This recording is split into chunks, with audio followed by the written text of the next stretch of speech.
Alors, avez-vous vécu des moments de crise tels que vous avez pensé à vous séparer? Ça n'a pas été trop dur de concilier travail et vie de couple? Pas besoin de toi quoi en gros. J'étais hyper offensé en fait.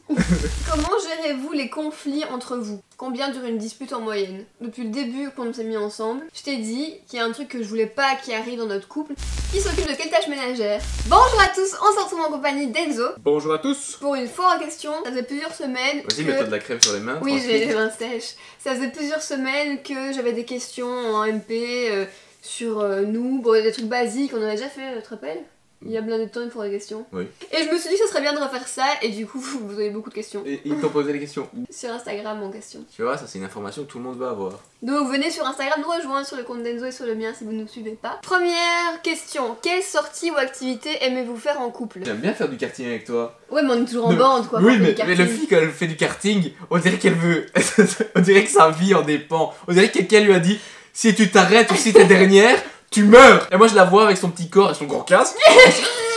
Elle prend des risques, elle tourne et tout. C'est trop marrant. Mais je suis Franchement, elle est souvent- vraiment forte. Je suis souvent sur le podium. Ouais. Bah d'ailleurs, la dernière fois, elle a fini 3ème. On était 12. On aime bien faire du karting. Et j'adore, rien que pour ça, j'adore la voir en karting, ça me fait trop rire. Au début, elle est non, mais j'ai peur de tourner, de me retourner. Ça c'est ma phobie. Ma phobie. Et après, elle est là, Mais sinon, un truc qu'on adore faire quand on est rien qu'à deux. rien qu'à deux. Billard. Billard, c'est vrai. Moi, j'aimais pas trop. Parce que quand elle perdait, c'était tout le temps pour ma gueule.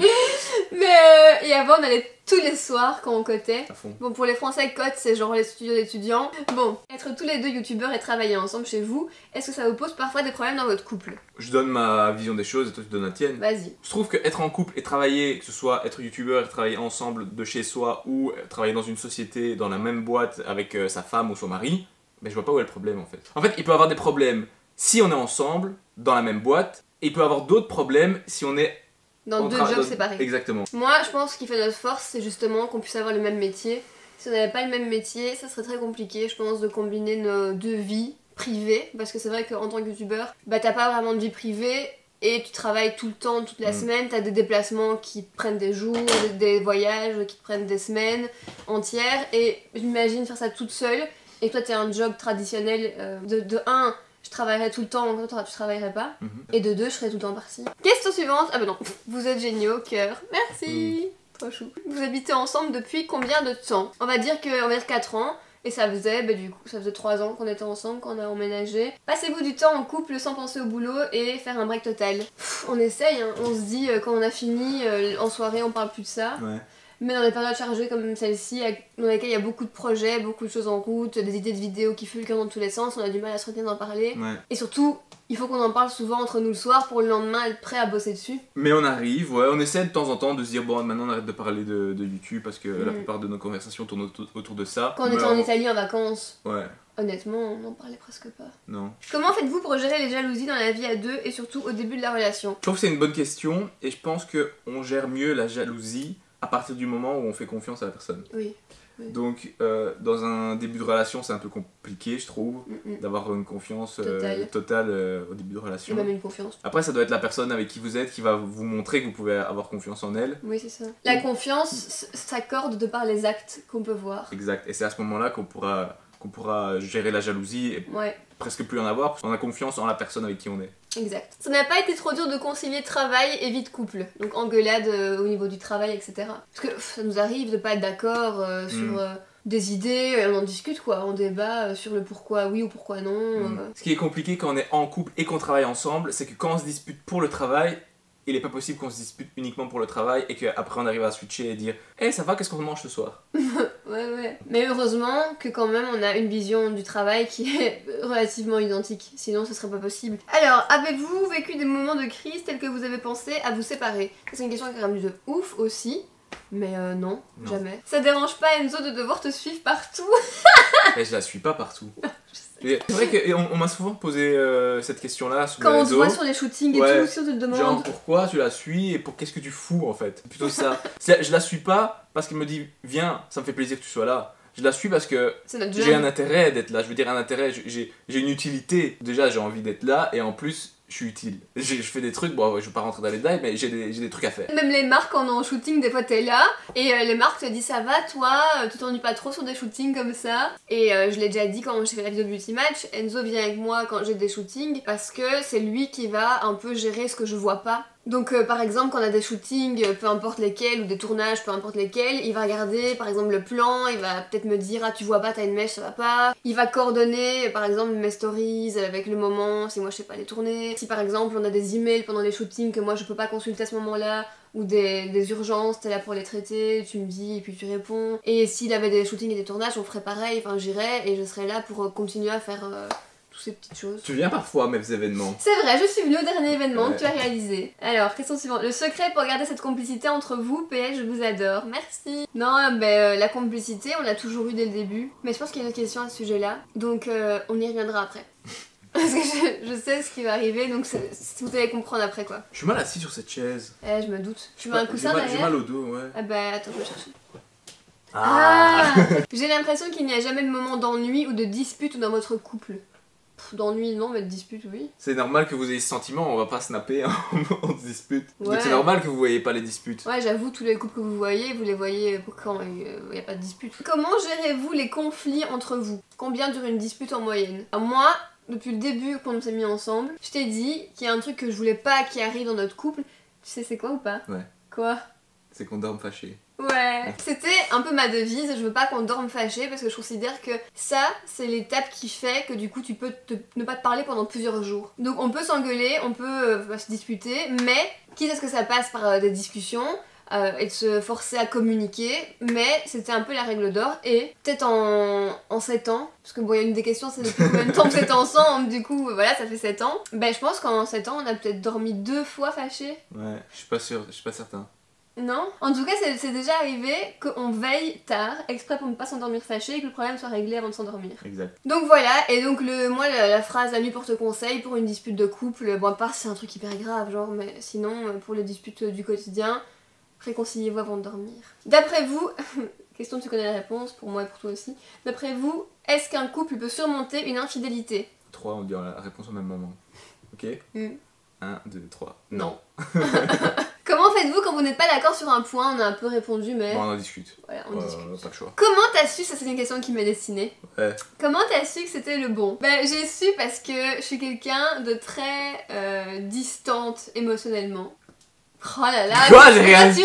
Mais j'ai rien dit. Pas très démonstrative dans toutes mes relations, hein, que ce soit amicale, que ce soit amoureuse, ce qui engendre de deux dans mon caractère que je suis quelqu'un d'assez indépendant et qui se lasse vite des gens. Je suis vite blasée des gens. Si la personne, je me rends compte que ça va pas, c'est tout, et elle quitte ma vie et j'ai pas de mal avec ça. Et quand j'ai rencontré Enzo, j'ai très vite ressenti des choses que j'avais, qui étaient pas en moi avant, c'est-à-dire un attachement très marqué, c'est-à-dire être un peu plus fleur bleue, être un peu plus tout ça alors que c'est pas du tout moi, et que voilà que j'ai jamais été comme ça quoi. Donc c'est là que j'ai su que c'était mon âme sœur. Parce qu'en plus, au-delà de moi, comment j'ai su, c'est vrai que quand on s'est rencontrés, on s'est dit tous les deux qu'on avait l'impression de se voir dans l'autre sexe. Quoi? Non, j'ai compris ce que t'as voulu dire. Genre se voir au féminin pour moi et se voir au masculin. Exact, j'ai l'impression de rencontrer mon double version masculin parce que toutes les relations que j'avais pu avoir, toutes les personnes que je pouvais rencontrer, même amicalement, je n'arrivais jamais à trouver quelqu'un qui pensait comme moi, je me sentais toujours un peu à l'écart de toutes les personnes que je rencontrais, je me sentais pas comprise, je me sentais même isolée un peu de la société, mais c'est vrai, je me sentais pas...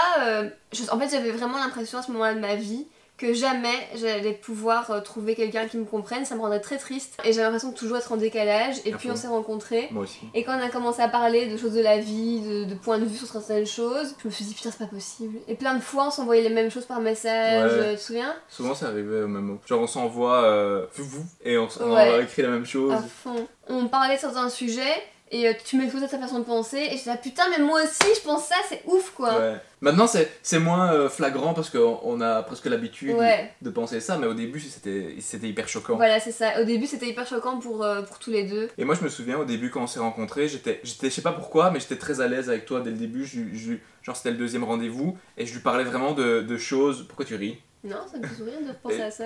Et je lui parlais vraiment de choses intimes ou du moins vraiment personnelles qu'on raconte pas normalement à quelqu'un qu'on a vu 2 fois dans sa vie. Et je me sentais vraiment à l'aise au point de pouvoir lui en parler. Au début de notre histoire, ça on en a parlé il y a genre 1 mois, c'est ouf. Qui payait les sorties, les restos? Le premier rendez-vous où on s'est retrouvés à table en train de manger, j'ai voulu payer pour elle. Et elle me dit, ben non, j'ai pas besoin que quelqu'un paye pour moi, je peux payer pour moi, j'ai pas besoin de toi quoi, en gros. J'étais hyper offensé en fait. Je me suis dit, mais je te propose de t'offrir quelque chose, ça me fait plaisir, et toi tu veux pas, en me disant non, j'ai pas besoin que ça. Tu m'as dit comme ça, hein. Je me souviens. Dit non, je ne veux pas, et t'as insisté, donc je t'ai dit non, je ne veux pas, quand quelqu'un paye pour moi, je peux payer mon repas. Je me souviens même, je me suis retourné, il y avait un mec, je l'ai regardé, un plus âgé, je l'ai regardé, il m'a fait. Sérieux? Ouais, Bah, comme pour nique dire. sa mère lui. Mais non, comme pour dire, pas comme pour dire, quelle biaise, comme pour dire.